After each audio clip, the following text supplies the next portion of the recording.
और भाइयों, स्वतंत्र भारत के बाद श्री राम जन्मभूमि आंदोलन के अनेक पड़ाव अयोध्या ने देखे हैं। अयोध्या जिसके नाम से यह एहसास होता है कि यहां कभी युद्ध नहीं हुआ,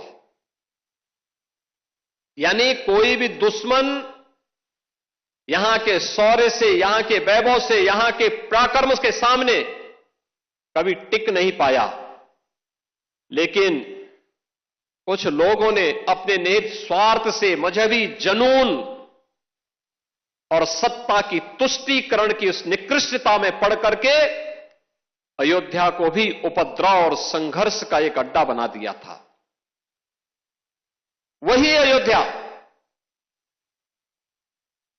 पिछले 11 वर्ष के अंदर देश के यशस्वी प्रधानमंत्री आदरणीय श्री नरेंद्र मोदी जी के यशस्वी नेतृत्व में उन 3 महत्वपूर्ण घटनाओं को कभी विस्मृत नहीं कर सकता। याद करिए, 5 अगस्त 2020 जब पहली बार स्वतंत्र भारत में देश का कोई प्रधानमंत्री स्वयं अयोध्या धाम में पधारे और उन्होंने अपने कर कमलों से 500 वर्षों के कलंक को पूरी तरह समाप्त करते हुए श्री राम जन्मभूमि के लिए मूर्ति भूमि पूजन के कार्यक्रम को संपन्न किया था। दूसरी तिथि जब 22 जनवरी 2024 को, और हिंदू पंचांग के अनुसार कहें तो पौष शुक्ल द्वादशी की वह पवित्र तिथि, जब स्वयं फिर आदरणीय प्रधानमंत्री जी अयोध्या धाम पधारे और उन्होंने श्री राम लला के भव्य मूर्ति की प्राण प्रतिष्ठा के कार्यक्रम को अपने कर कमलों से संपन्न किया।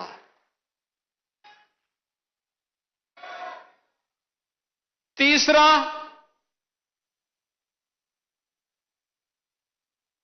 जब अभी 25 नवंबर को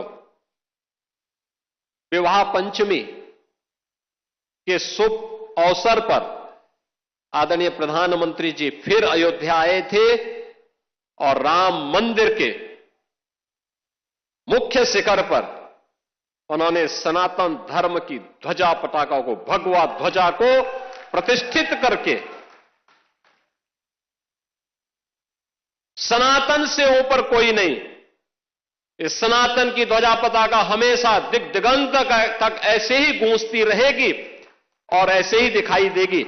इस उद्घोष के साथ उन्होंने अयोध्या में आकर के पूरे देश और पूरी दुनिया को एक संदेश दिया। बहनों और भाइयों, अयोध्या ने जो संघर्ष देखा था,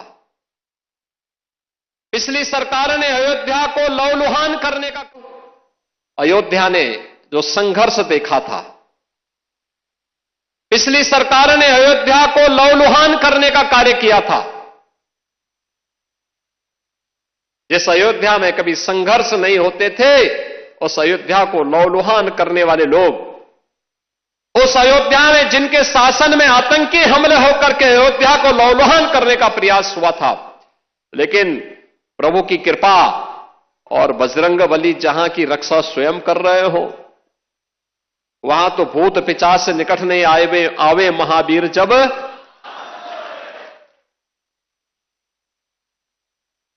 हनुमानगढ़ी में भगवान यानी हनुमान जी महाराज स्वयं विराजमान है। कैसे कोई आतंकी यहां घुस जाता, जैसे ही उन्होंने दुस्साहस किया था 2005 में, याद करिए कैसे पीएसी के जवानों ने ठक ठक ठक ठक करके वहीं पे उनको मार गिराया। अयोध्या तो संदेश देती है और उसी संदेश को आगे बढ़ाने के लिए अब आप देखते होंगे देश और दुनिया का कोई भी ऐसा श्रद्धालु नहीं, सनातन धर्मावलंबी नहीं, जो अब अयोध्या आकर के दर्शन करके अभिभूत न होता हो। 1 लाख एवरेज। अगर हम लोग देखें पिछले 5 वर्ष के अंदर 45 करोड़ से अधिक श्रद्धालु अयोध्या धाम में आया है। जहां पर पहले कुछ लाखों में लोग आते थे। याद करिए 17 के पहले न बिजली थी, न पानी थी, न स्वच्छता थी, न सड़क थी, न कनेक्टिविटी थी, कोई सुविधा नहीं थी, सुरक्षा की भी व्यवस्था नहीं थी, और कोई जय श्री राम बोलता था तो उस पर लाठी जरूर पड़ जाते थे, गिरफ्तारियां हो जाती थी। आज तो आप देश में जाइए, राम राम बोलिए, जय श्री राम बोलिए, और अब तो भारत सरकार की योजना भी जी राम जी के नाम पर ही आ गई है, जो रोजगार की सबसे बड़ी स्कीम बनने जा रही है। कोई भी बेरोजगार व्यक्ति जब आएगा और कहेगा कि मुझे रोजगार चाहिए अपनी ग्राम पंचायत में, साल में 125 दिन का रोजगार की गारंटी उसको उसके गांव में मिल जाएगी, तो जी राम जी हो गया।